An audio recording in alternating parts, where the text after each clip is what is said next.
I'll tell you that we catch, sometimes it feels like America's dumbest criminals because a lot of the people we catch certainly don't make it hard for us to catch them. And some of the stories and ways they try to weasel out of it afterwards are simply amazing.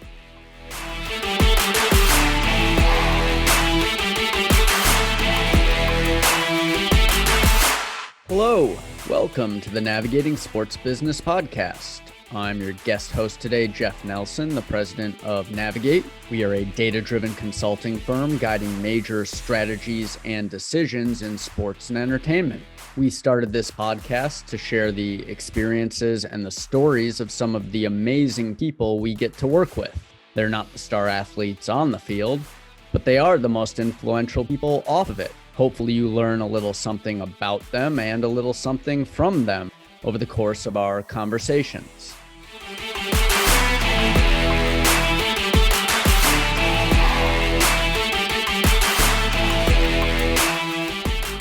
Today, I'm happy to be joined by Matthew Holt, the president of U.S. Integrity. Matthew and I have gotten to know each other because we share a client, the SEC.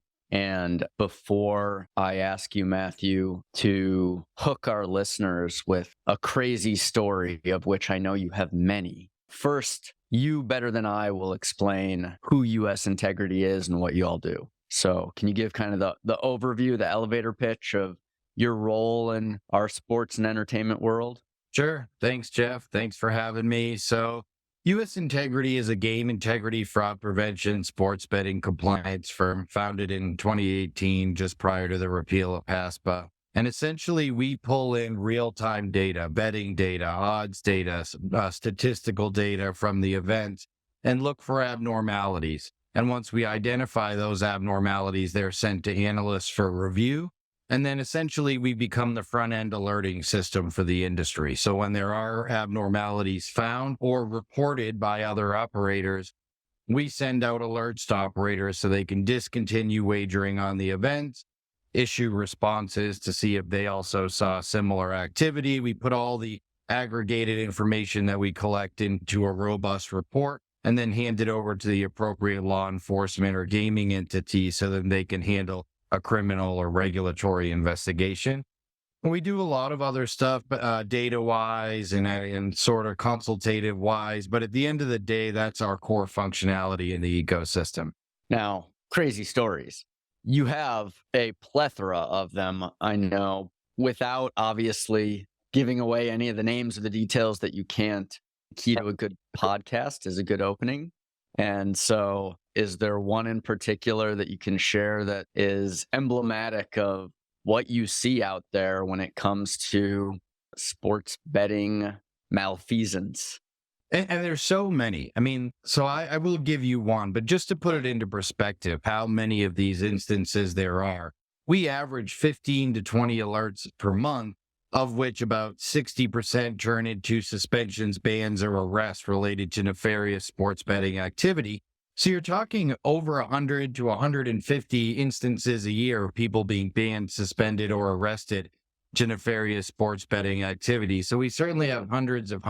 And, I'll give you sort of a recent one that's ongoing right now. We had the manager of a boxer literally walk into a casino and attempt to wager $500,000 out of a duffel bag that his fighter's fight would go over 5.5 rounds. And his fighter was only like 7 or 8-0 and had never been more than 5 rounds. Yet the manager of the fighter is trying to bet $500,000 that this fight will go over 5.5 rounds. Needless to say, when he was questioned, he said it was a joke, that he was just joking with them. He did get down $110,000. That's what they let him bet. But he said the $500,000 was a joke.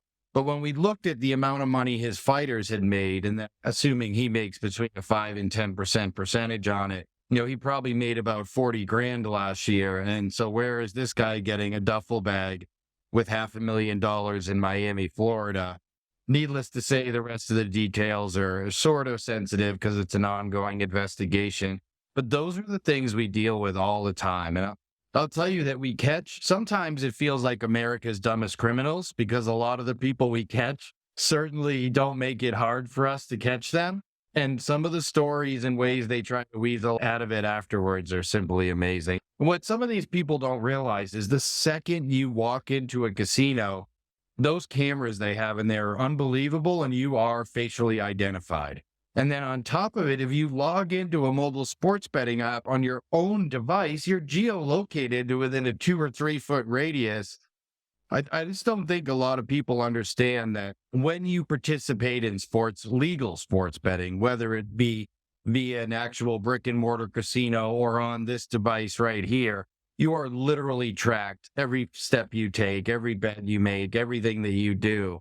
And I think we're just starting to get to a place where people are understanding, at least to some extent, the magnitude in which they are surveilled when they're participating in legal sports wagering. Amazing. In a case like that, I think I had always assumed that firms like yours were really mostly servicing the mobile betting space and tracking that data. It hadn't occurred to me that somebody walks into a physical casino and tries to do that, you still get involved. Why does the casino still need your help? I mean, it's illegal for a manager to bet on their fighter in the first place, right? Correct. Yes, they're a prohibited bettor, certainly. And then, of course, it raises so many questions when you're betting that much money on your fighter for a fight to go longer rounds and collusion. And where did you get the money? But yeah, I mean, in property, a lot of the cases that we get are on property. Think of the Alabama head coach. That started with an individual walking into a property in Ohio. At the end of the day, that's going to be the same level of effort that the operators need, whether it's in person or on a mobile device. And the reason is you want to be able to identify if there are other co-conspirators or perpetrators. And in the case of the Alabama head coach, while the main conspirator walked into a physical property in Cincinnati, Ohio, two co-conspirators across the border, an hour and a half or 2 hour drive, hit properties in Indiana, thinking that because it was two different states, they wouldn't connect the dots. But inevitably, we were able to connect the dots. So that is part of it. It's not just, hey, us, Casino X got hit by this individual attempting to, do nefarious activity, but also were there co-conspirators involved? Is this a multi-state issue? And that's why it's just as important for an on-property activity to be reported immediately as it would be something via the mobile app. I mentioned that we share a client, the SEC. Who are the entities that hire you? Does it run kind of the full gamut of the industry? Yeah, without sounding pretentious and doing like a 3-minute list, we work with basically every major professional collegiate sports league, NFL, MLB, NBA, NHL, UFC, PGA, all the way down to every single D1 football conference in the collegiate space. I think we're up to 26 of the 32 D1 basketball conferences. And all, even the much smaller professional leagues, which we would call emerging leagues. And the definition in our world of emerging is you didn't have wagering on your events previously, but you do now, like American Cornhole League, Big Three basketball, slap fight. So I feel like we really run the entire gambit of professional collegiate sports in North America. And hopefully this year we'll be, participating in some fairly significant international expansion as well. Do the states that legalize sports betting hire you as well? So they do participate, but a lot of times they don't pay. So, we actually have contracts with and get paid by the licensed sportsbook operators. So FanDuel, DraftKings, MGM. We have 97 licensed sportsbook operators under contract, licensed daily fantasy sports operators, and then professional collegiate sports leagues. We work directly with the local state gaming control commissions or gaming boards or local law enforcement. But a lot of times that relationship is not one that's monetized. And then how do you monitor such a vast space? Is US Integrity made up of a bunch of developers, a bunch of data nerds, a bunch of investigators? What's the makeup of your team? So all three, really. We recently hired the head of integrity for the NFL, Jason Van Toff. He left there, joined our team recently. We have a fairly significant investigations team. The largest, I would say, sort of department in our company is analytics. Those folks, the analysts who, as soon as the system flags something or an operator flags something or somebody on social media anonymously sends something in, those guys are the ones that go to work. And they identify hundreds of abnormalities every week. And it's their job to sift through that mountain of poop and find the ones that really are the issues that are going to be, prosecutable or clear violations of regulations, or at least ones where there's a path to investigate or some evidence of wrongdoing, and then hand it off to the investigator so we can start gathering information and getting the appropriate folks involved. And of course, that takes a lot of technology. So I would say the second biggest department in our firm is the technology department. We recently hired the former CTO of Sport Radar, and our CTO, Ricky Wong, was head of special projects at Bloomberg. So we invest heavily into our IT department. I think we have double-digit engineers now. As you know, the space is evolving so quickly. It's not just the number of states or the number of jurisdictions, which, by the way, is way higher than anybody thought. I remember in 2017, early 18, hearing the most optimistic prognosticators saying, maybe in 5 years we get 9, 10, 11 states in. 39 states now with some type of legislation passed, and not that many more to go, assuming states like Utah and Hawaii and Alaska will probably never go. Other than California, Minnesota, and Texas, there's not too much more expansion left in North America. But it's not just the amount of jurisdictions that open so quickly that's causing this evolution. It's that everybody opened so fast and we didn't think of all the things that could go wrong.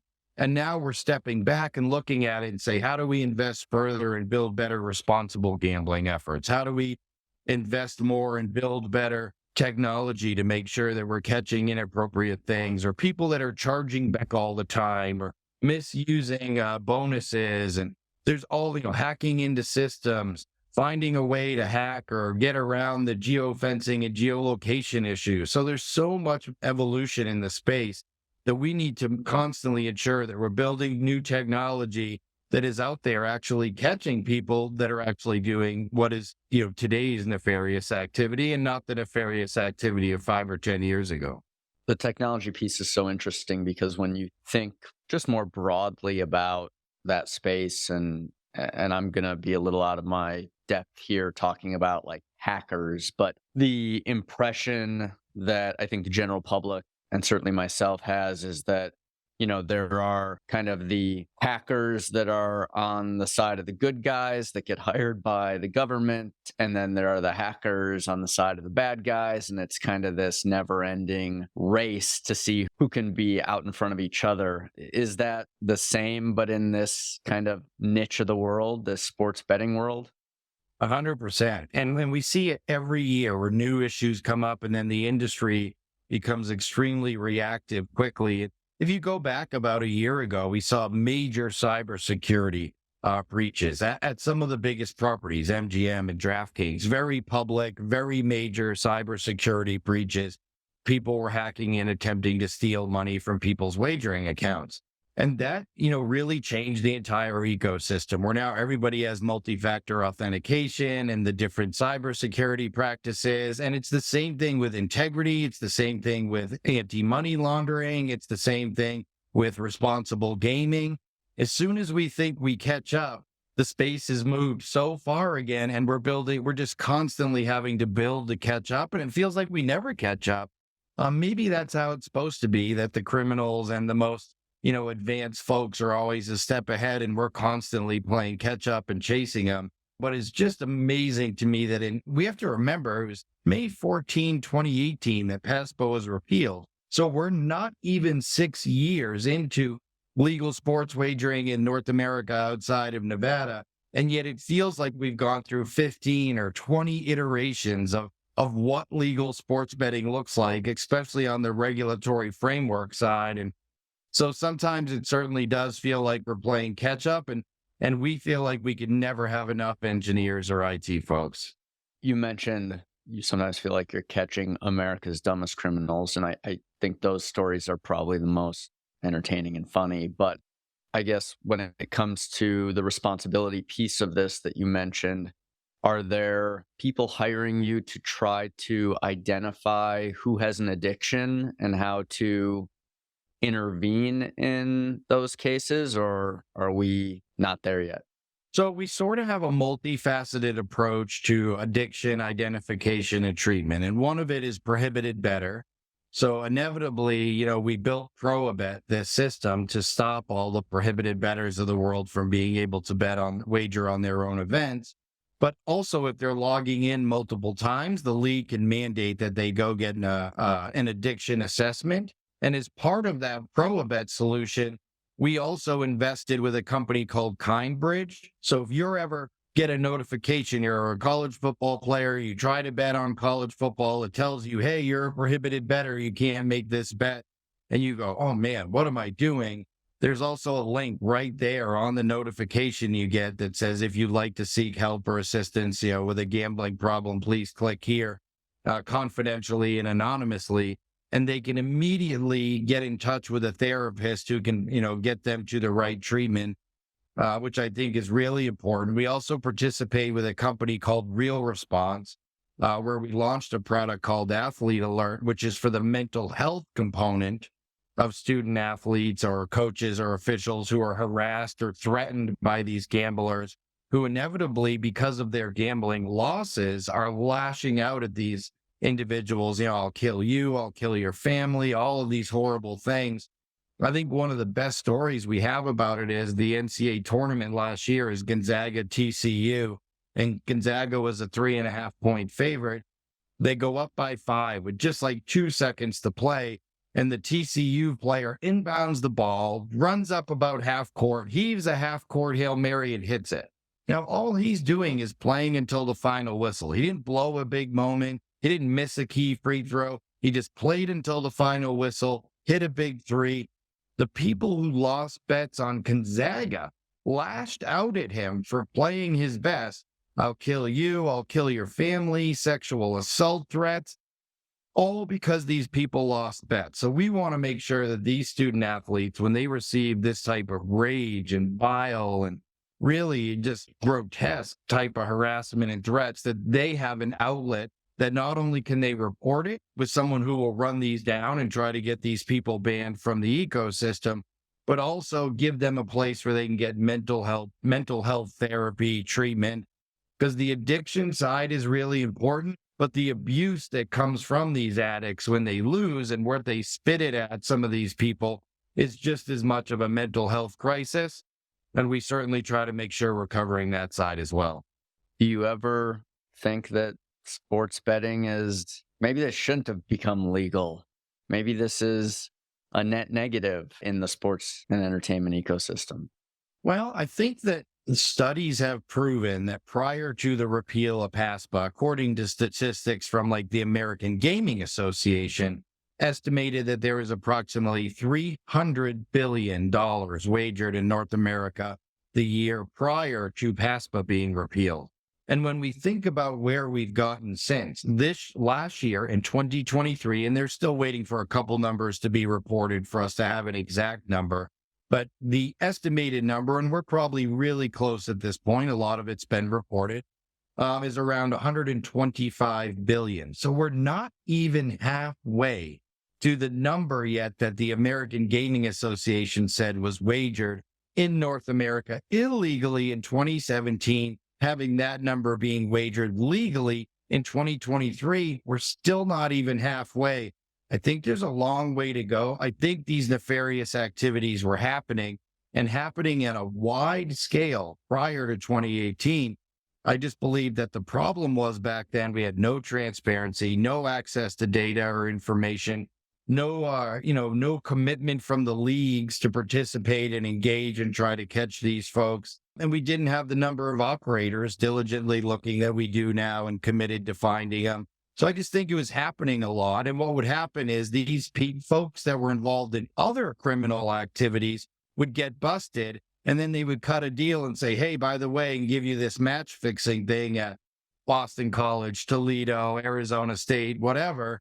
And inevitably it led to all of these arrest, but I think it was happening at the same level or, at least percentage rate that it's happening now. I think we had no mechanisms to catch these folks. The Super Bowl certainly is an example where even the most casual sports bettor or people that probably wouldn't even think of themselves as a sports bettor for years and years have done something associated with that game. And I think now with all of the prop bets that are out there and the fun that you can have, it's a very ubiquitous sports betting moment in the calendar. What I'm curious about with the Super Bowl is some of those prop bets, like the time of the national anthem, where you start to see a lot of online chatter of, oh, my cousin's friend heard so-and-so rehearsing and they timed it and it was 151. And with these kinds of prop bets, do you have to work even more diligently to make sure there isn't malfeasance, or is it impossible in effect with some of these to stop some insider knowledge? So what's interesting about that is everyone always points to the Super Bowl like you did. And of course, it's so much busier than a normal game. But what we do notice is if I pulled up the dashboard right now and we picked a random NBA game, whatever one we wanted to pick tonight, and we looked at all the sports books across the country, there would be somewhere between 600,000 props available, different across the country. So when we think about the Super Bowl having, 3 or 4,000 props, yes, it's daunting. Yes, there are certainly ones that are very susceptible and ripe for nefarious activity. But on a day-to-day basis in professional and collegiate sports now, there are so many props. 85% of the match fixing cases that we have seen the last 2 years have to do with either prop betting or micro betting, because you can literally go to an individual and say, look, I don't want your team to lose. I hope you guys win by 50, but I need you to throw an interception in the first half, or I need you to fumble the ball or miss a free throw, or a lot of different things, lose the first point in the first set of a tennis match, all these different things. And then hopefully you win everything else after, where you only need one person and one singular act throughout the entirety of the event. What does make the Super Bowl more challenging than a normal event is most of the props, even though there's hundreds of them on a basketball or baseball or football game, most of them are decided in the field of play. Whether it's thrown interception, yards, touchdowns, at least they are decided in the field of play. Whereas when it comes to the Super Bowl, that's when we see it skew out things that are actually decided on the field of play and turn into things that human beings actually control and dictate. How many times will they show Taylor Swift in the Chiefs game this week and the AFC Championship? What color will the Gatorade be? Somebody knows that ahead of time. How long will the national anthem be?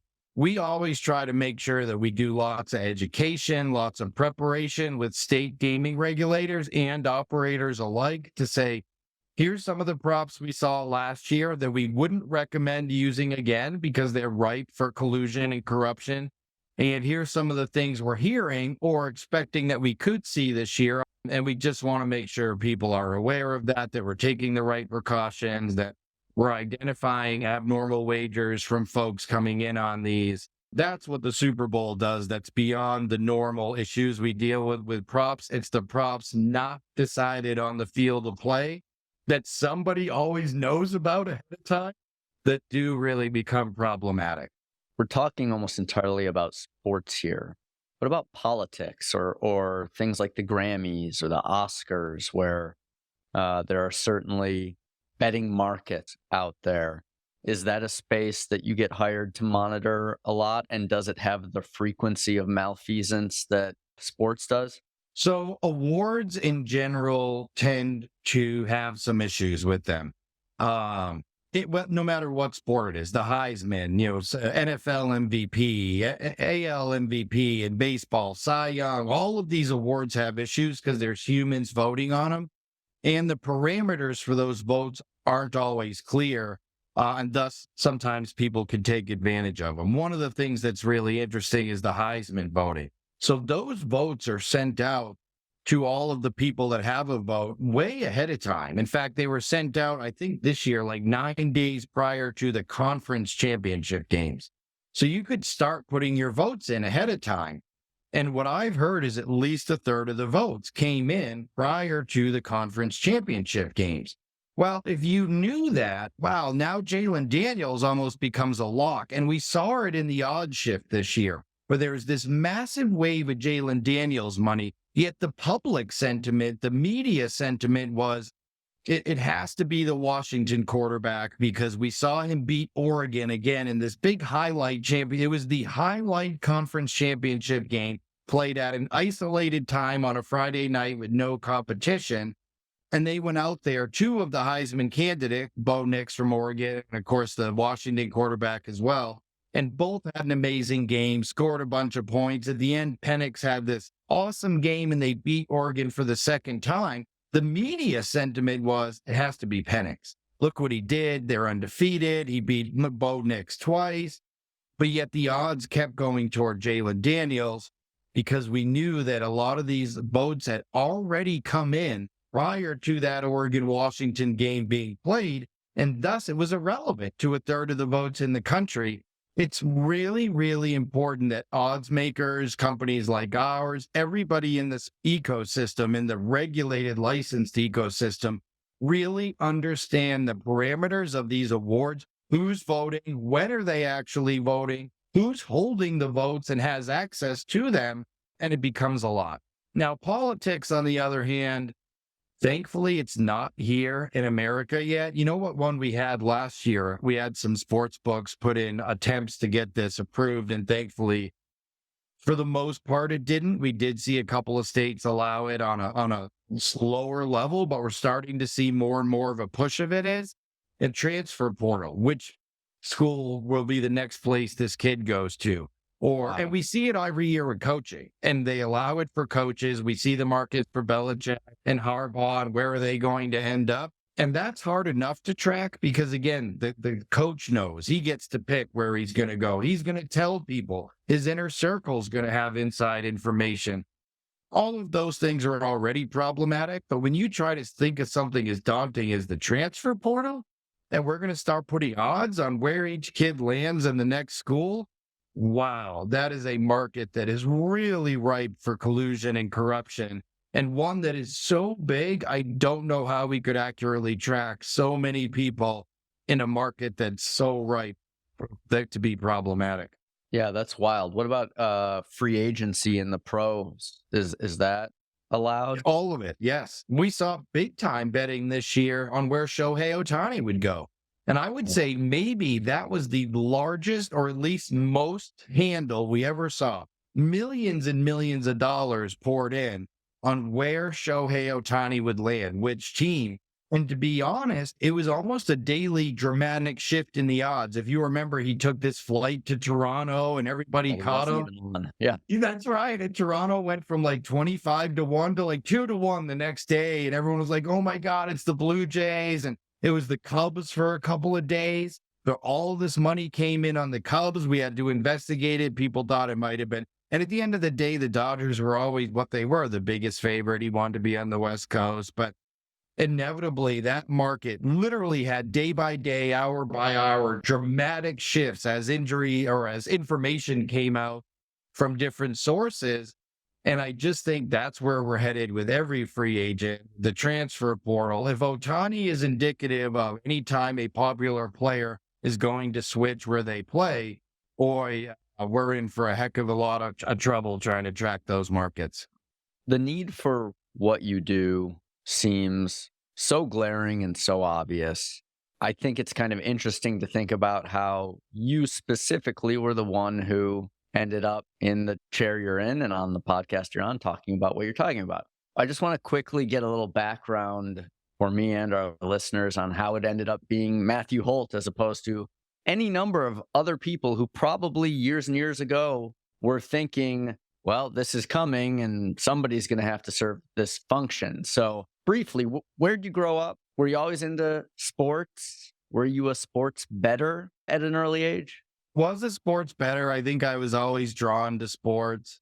And when I left college, I actually moved to Las Vegas because I thought I was going to take a job with the UFC. But interestingly enough, day after I graduated, got in the U-Haul, drove across the country from Lexington, Kentucky to Las Vegas. And on the way, found out that the guy who was at the UFC was going to hire me, left the UFC and went to like Elite XC or one of those smaller MMA promotions at the time.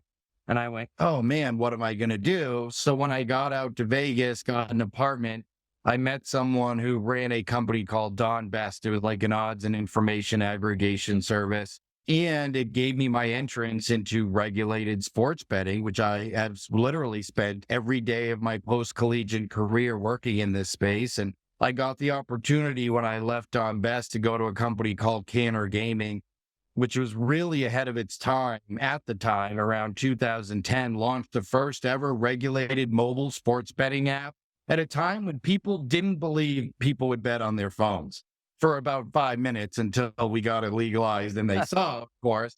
So I was the chief operating officer as well of their sister company, CG Analytics, which was the licensed information service provider. Basically, you had to have a licensed odds maker. We were the licensed odds maker side of it. But I started working with most of the major professional and collegiate sports leagues on very rudimentary info sharing and game integrity because we were doing so much handle. At one point in 2012, we did like 1.4 billion of handle at a time when the entire state of Nevada, and thus the entire U.S. legal market, was 2.7 billion. So we're 50% of the entire legal U.S. market. And the leagues would say, look, these bookies are getting hit with illegal bets. They're likely to try to siphon off or hedge some of their wagers through the legal markets in Vegas. And if they're going to do it, it's going to be with you all who take these big bets. So we started working with the leagues. I got to know most of the folks at all the leagues, working with them so closely over the years.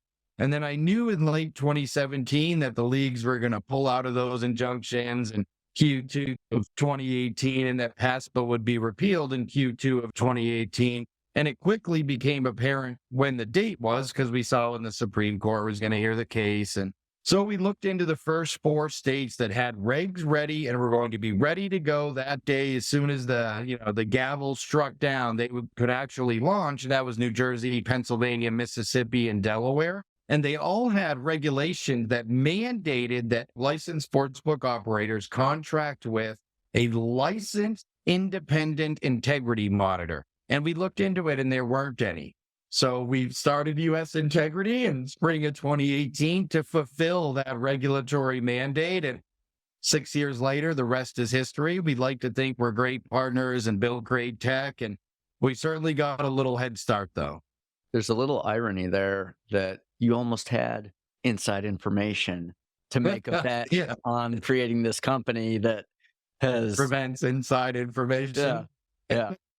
But no, that's a great story. You mentioned, right? Like, yeah, you used to bet on sports. Can you still bet on sports now? Sure. So one of the rules here is nobody can bet illegally.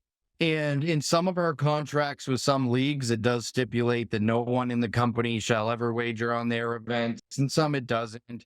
The sports book, we've never had anyone, I don't know that anyone here gambles too much, but if I want to go in and throw $10 on the Super Bowl, I'm certainly allowed to. But again, it's sort of frowned upon at the firm and something, fortunately, we've yet to have to deal with. But any illegal gambling is certainly grounds for termination immediately, or any misuse of insider information or any other nefarious activity would certainly be grounds for termination immediately as well. But we don't ever want to dissuade people from responsibly, legally participating in. It's like me telling them they can't have a drink, they can't have a cigarette, they can't participate in cannabis where it's allowed.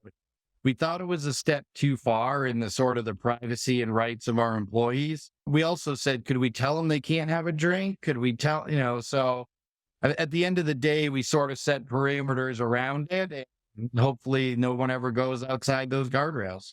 At Navigate, we feel like the surest bet you could ever make is to ask another navigator what they think of their team in an upcoming game. And whatever they say, you fade them. You do the opposite. That is the surest strategy to winning money here. So very, very few people can ever long-term beat it. Well, and that was kind of my question that I was teeing up. Are you ever in a position where there's a red flag or there's data that's having you look at somebody because they are being too successful in effect? And it turns out either they're just really smart and they've figured out a system that for the moment's working, or they're just on a hot streak. Or do you ever find that either this person is clever enough that we're not catching them, or they're the 0.001% who are actually good at this? At least once a month, we have one of those folks come up that you're like, boy, something's got to be going on here because nobody wins at that rate. But inevitably, you find nothing. And maybe they really are just winning at that rate. Now, there are some indicators that we know that people can't beat long term that are sort of, flags that they're cheating. And one of it is in play betting, where people get faster feeds than some of the operators. And it doesn't happen every game, and it doesn't even happen in every sport.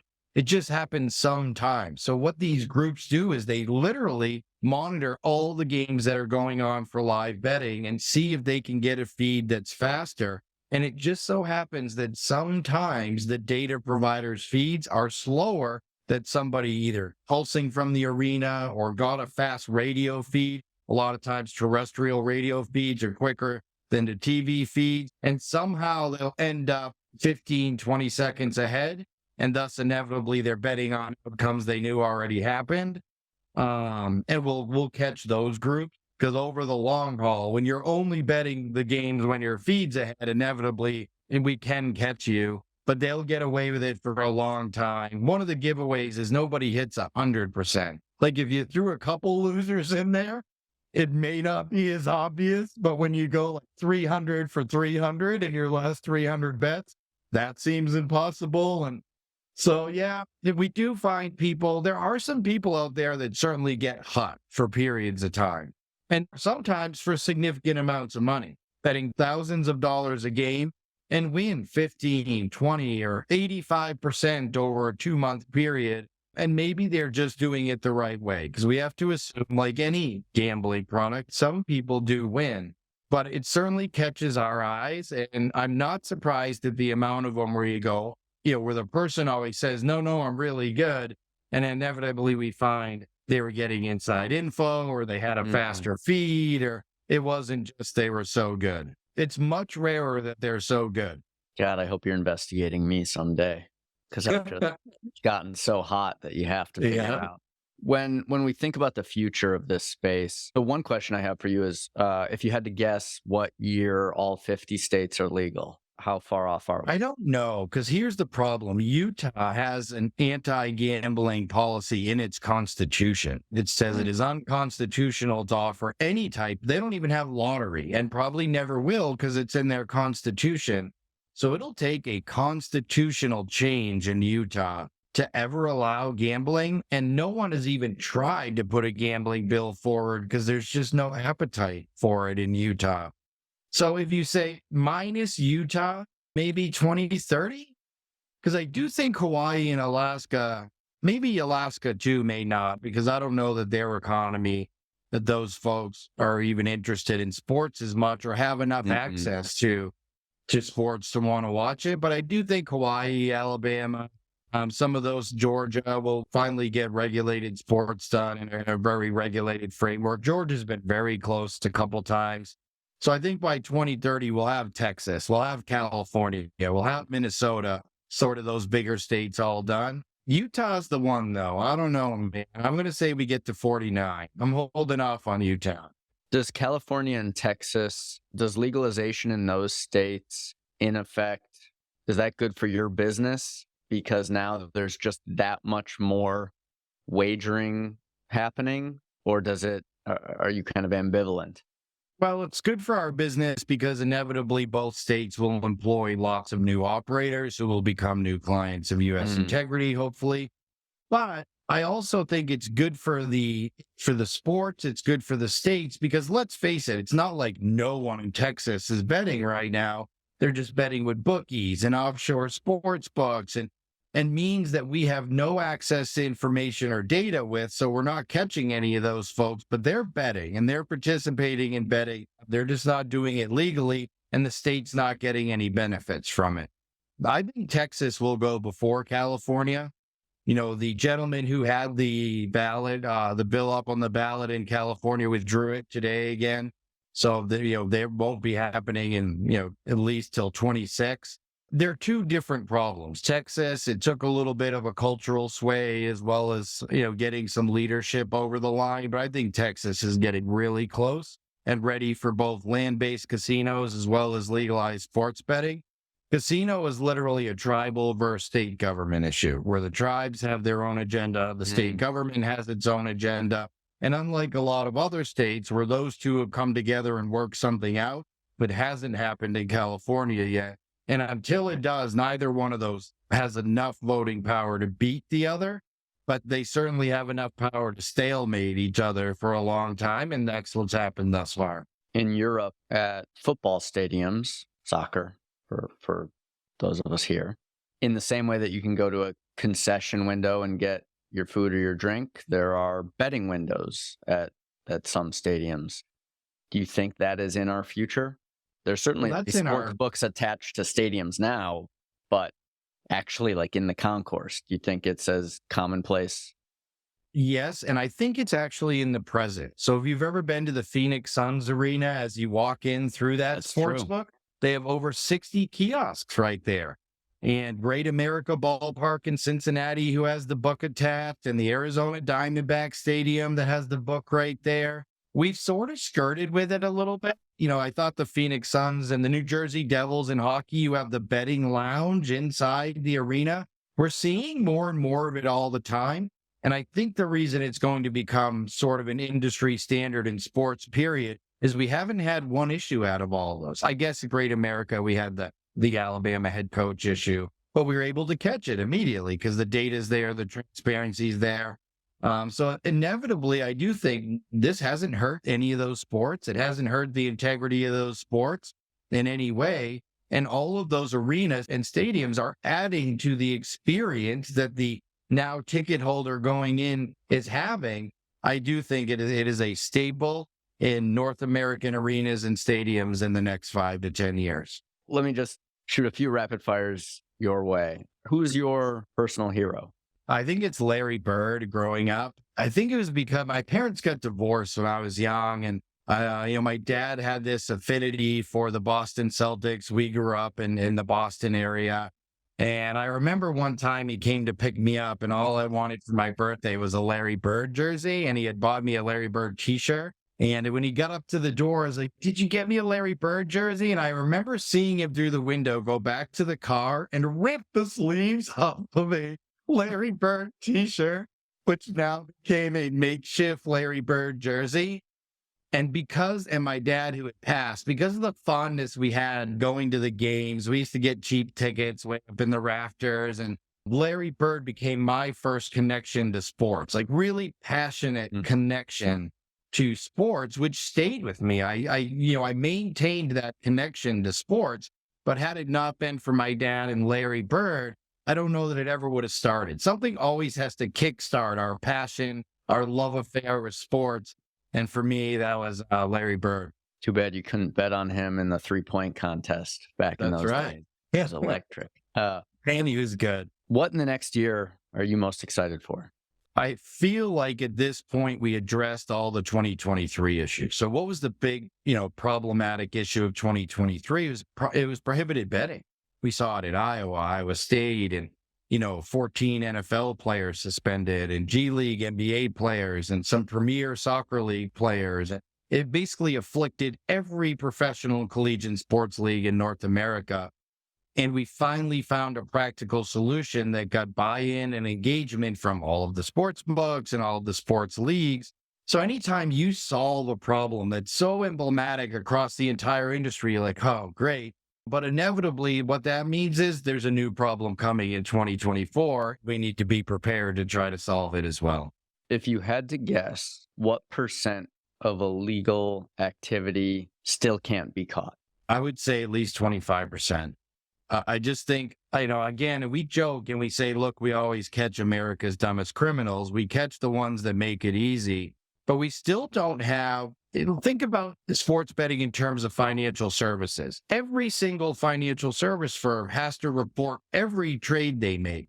We don't get every bet in America. We get a lot of them, but we don't have access to all of them. So there's data out there, unmonitored, unseen. Imagine someone going to Charles Schwab and saying, hey, just report them if you feel like them. What? No one would ever do that. But yet in some states, there is no mandate to report or share any of this betting data. And of course, criminals always sort of gravitate to those jurisdictions that have the loosest sort of regulations and laws. And so inevitably, I still think there's a good percentage, and 25 it could be higher. It could be like a third of it is really hard for us to catch. On a lighter note, any book or TV recommendations? I don't know. I'm not a huge TV guy. I am reading a book now. I guess I'll give it a plug since I'm reading it. Cage Kings. It's sort of the story of the UFC, which I think is a really interesting story because there was so much advocacy against pro MMA for a while. In the early days when Dana White and the Fertittas bought the UFC, John McCain was sort of pushing for that ban on MMA, and they couldn't get pay-per-view providers to pick it up. The company literally almost went bankrupt. And when we think of major professional sports leagues, I mean, the UFC is worth, what, $15, $20 billion now? They're as big as the NHL, or they're a staple in American professional sports now. And I found the book interesting that how close that league came to being bankrupt or never making it really to the heights they did, and some of the challenges and hurdles that they overcame. So that's what I'm reading right now. And it's a pretty good book. Yeah, it's very interesting. Have you watched Bookie, the new show on HBO? I guess it's called Max now. But no, I haven't yet. No, I have a hard time with some of the sports betting shows because I find that it's not the reality I live in. So when you live in that world and it's your job, like I'm a compliance guy, that's kind of boring, but I live at the center of that ecosystem. And when they build these shows that glamorize it, I'm always like, yeah, no, nobody does. It's like a doctor watching Grey's Anatomy, probably. Yes. Can't. I think it has to be troubling. You have to be like, no, that just doesn't happen. And yeah. What is your favorite game event to bet on? I'm a college basketball nut, and I always have been. And I'm not 100% sure why. I mean, obviously, I don't want to say obviously, but looking at me, you might guess I was never a basketball star. But for whatever reason, I just always gravitated toward college hoops. The emotion, the passion, the effort the kids play with, the fact that the tournament is one and done, so every game matters. You can never take a night off. Always made it so interesting and engaging to me. I remember being in like second or third grade and filling out the brackets with the other kids on the playground, and it just always stuck, right? There's just something about college basketball that just feels right. And the fact that the 2-hour games don't hurt either. The fact that they're so quick. Yeah, I love college hoops. It's definitely my number one. Last one. I think most sports bettors maybe remember the big wins, but nothing compares to the memory of the bad beats. Do you have a bad beat that you remember that sticks with you, sticks in your craw? Yeah, so I remember it was a boxing one, actually, and it goes back a lot of years to when I had just moved out to Vegas. And if you remember, Lennox Lewis back then was sort of the dominant heavyweight champion. Well, he got upset by this guy. He's sort of a middling heavyweight named Hasim Rahman. Hasim the Rock Rahman. And Rahman's first title defense, because HBO was trying to push him and build him up as a star, the new heavyweight champ, they let him fight this guy, Oleg Taktarov, or Oleg Maskayev or something like that.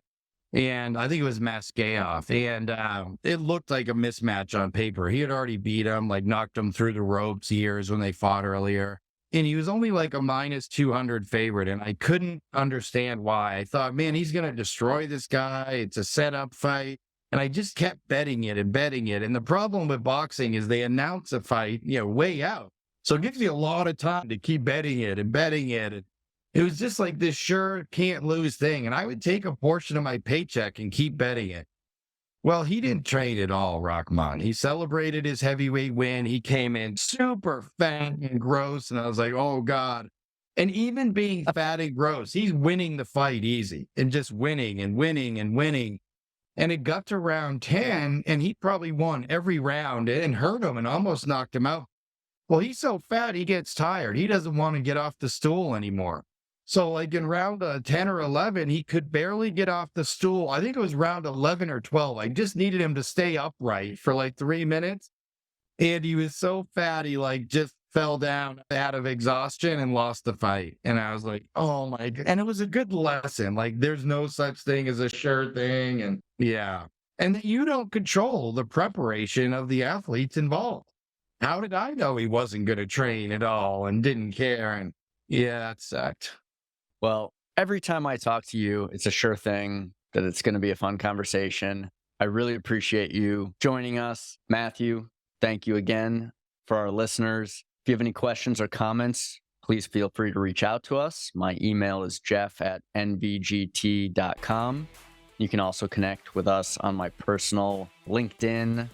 I hope, Matthew, that you enjoyed this as much as I did, and best of luck with 2024. You as well. Thanks so much for having me, and always a pleasure. Thanks, Jeff. Thank you.